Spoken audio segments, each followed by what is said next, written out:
Assalamualaikum warahmatullahi wabarakatuh. Bertemu kembali sekian kalinya dengan saya Dr. Gigi Erma Sofiani, spesialis konservasi gigi selaku dosen pengampu ilmu endodontik. Pada pertemuan kali ini kita kemarin sudah belajar terkait diagnosis pulpa periapikal dan kasus, dan tentunya yang perlu kita pelajari pada sebagai seorang dokter gigi atau mahasiswa adalah bagaimana kita bisa melakukan evaluasi terhadap perawatan yang telah kita berikan. Sehingga pada pertemuan kali ini saya akan menjelaskan terkait evaluasi keberhasilan perawatan endodontik. Keberhasilan perawatan endodontik meliputi yang pertama adalah perawatan pada pulpa vital therapy atau pulp vital therapy, di mana kita tahu bahwa perawatan pulpa vital ini meliputi banyak hal. Salah satunya adalah perawatan pulp capping, baik direct maupun indirect, kemudian perawatan pulpotomi dan perawatan pulpectomy. Selain itu, di sini juga ada perawatan root canal treatment konvensional atau non-surgical root canal treatment yang perlu kita evaluasi. Kemudian ada non-surgical root canal retreatment dan surgical retreatment. Kita tahu bahwa perawatan endo sifatnya harus dilakukan evaluasi dalam jangka waktu yang cukup panjang, minimal 6 bulan bisa sampai 5 tahun. Sehingga kita perlu tahu kriteria-kriteria keberhasilan dari suatu perawatan endodontik.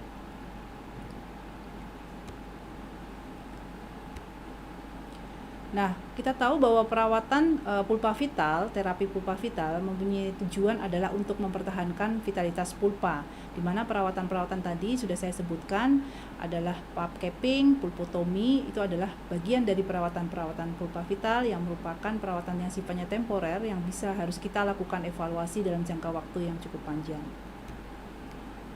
Di mana kita tahu bahwa keberhasilan suatu perawatan pulp capping yang bisa kita amati yaitu secara klinis dan secara radiograf, di mana secara klinis ini kita melihat side effect-nya, apakah setelah kita lakukan perawatan pulp capping atau pulpotomi adakah keluhan dari pasien pada evaluasi perawatan setelah dalam jangka waktu panjang. Karena evaluasi klinis dan radiograf ini yang paling mudah kita amati ya, karena pasien bisa kita datangkan, pasien kita tanyakan terkait keluhan terhadap perawatan sebelumnya, dan radiograf pun juga bisa melihat apakah ada kelainan yang terjadi setelah dilakukan perawatan. Sehingga nanti jika ada perawatan itu mengalami kegagalan, tentunya kita sebagai seorang dokter gigi harus bisa memutuskan apa yang harus kita lakukan terhadap kasus yang sudah kita lakukan. Apakah dia akan dilakukan perawatan ulang, atau mungkin kita harus melakukan perawatan lagi yang lebih advance, atau bahkan mungkin gigi itu harus dilakukan pencabutan. Nah, kemudian tingkat keberhasilan perawatan saluran akar maupun perawatan saluran akar yang sifatnya diulang, yaitu kita harus bisa melihat adanya suatu penyembuhan pada kasus misalnya ada penyakit periapikal, kita harus bisa melihat penyembuhan periapikalnya. Kemudian kita lihat apakah giginya itu ada simptom atau asimptom. Tentunya yang kita harapkan giginya adalah asimptomatik atau tanpa gejala. Dan tentunya yang kita harapkan dari keberhasilan perawatan saluran akar dan retreatment adalah keberhasilan secara radiograf. Jika kita melihat beberapa indikator keberhasilan perawatan yang bisa kita gunakan, salah satunya adalah berdasarkan Steinberg kriteria, di mana Steinberg membagi evaluasi atau kriteria evaluasi keberhasilan suatu perawatan, yaitu secara radiograf dan secara klinis. Dan kita tahu di sini secara radiograf dia membagi menjadi kategori sukses atau berhasil, kemudian failure atau gagal, atau mungkin meragukan atau uncertain. Di mana kita tahu kegagalan perawatan dikatakan berhasil menurut Steinberg kriteria ini jika secara klinis tidak ada gejala, kemudian secara radiograf juga ligamen periodontal dalam kondisi normal, lamina duranya juga dalam kondisi yang utuh, dan jika ada pelebaran ligamen hanya pada sekitar kelebihan bahan pengisi pada kasus berhasil. Sedangkan perawatan itu dikatakan gagal secara klinis, tentunya pasti ada gejala atau simptomatik.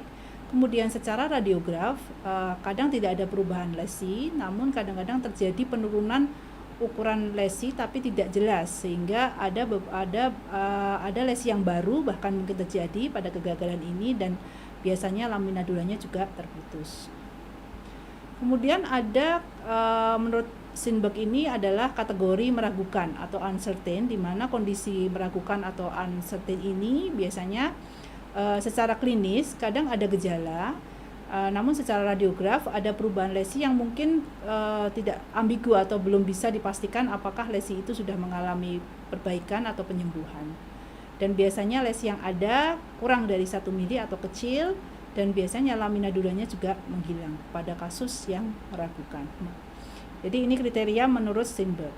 Di sisi lain ada juga penilaian penyembuhan lesi periapikal, yaitu berdasarkan periapikal index yang disampaikan oleh Estrella, di mana ada 5 kategori atau 5 skor, di mana skor 1 dan 2 menurut Estrella pada periapikal index ini dinyatakan dalam kategori sembuh atau sehat, sedangkan kategori poin ketiga sampai kelima dikatakan gagal.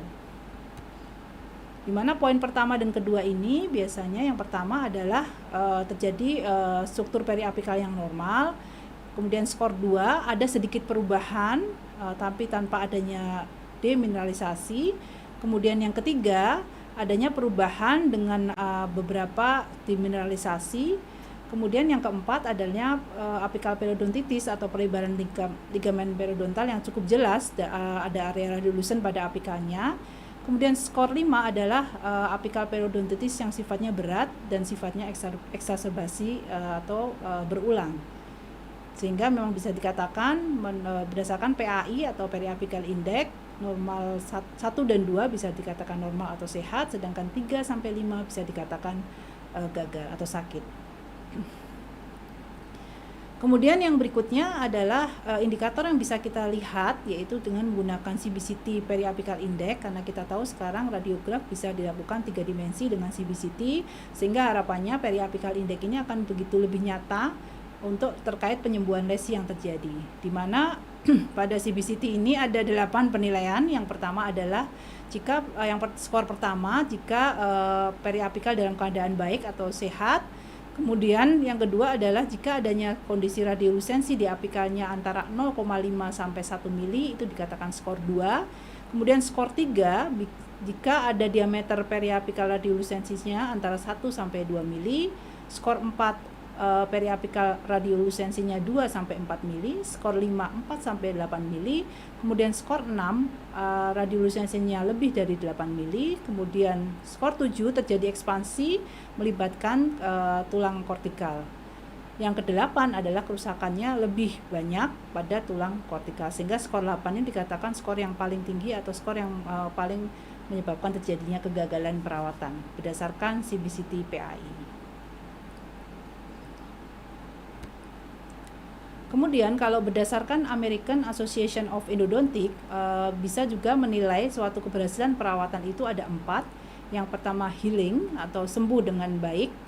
Kemudian yang kedua adalah non-healing, di mana non-heal ini adalah atau dikatakan sembuh tapi tidak non-fungsional, tidak ada terjadi proses penyembuhan, Jadi yang kedua ini non-heal ini adalah dia tidak terjadi proses penyembuhan, giginya simptomatik dan tidak bisa berfungsi, bisa dengan adanya atau tanpa lesi periapikal. Kemudian yang healing ini biasanya gigi dengan periapikal patosis atau periapikal lesi periapikal, namun giginya asimptomatik dan bisa berfungsi pada kasus healing. Sedangkan pada kasus yang keempat yaitu fungsional, di sini fungsional itu gigi hanya bisa digunakan untuk berfungsi karena pasien biasanya datang selama giginya itu tidak ada keluhan dan dia katakan berfungsi, bisa dianggap sebagai fungsional menurut American Association of Endodontics. Nah, keberhasilan suatu perawatan memang banyak faktor yang mendukung. Yang pertama adalah tentunya usia.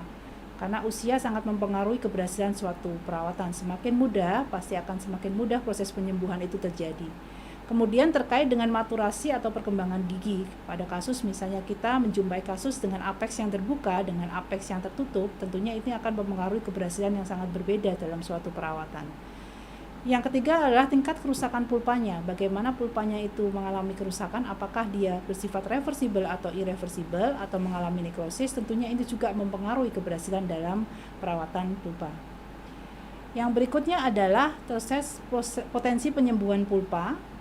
Kemudian bahan yang kita berikan juga akan sangat mempengaruhi suatu keberhasilan pulpa. dan tentunya kontrol atau evaluasi yang perlu kita lakukan. Demikian yang bisa saya sampaikan pada pagi hari ini. Terima kasih atas perhatiannya, semoga bermanfaat. Billahi taufiq wal hidayah. Wassalamualaikum warahmatullahi wabarakatuh.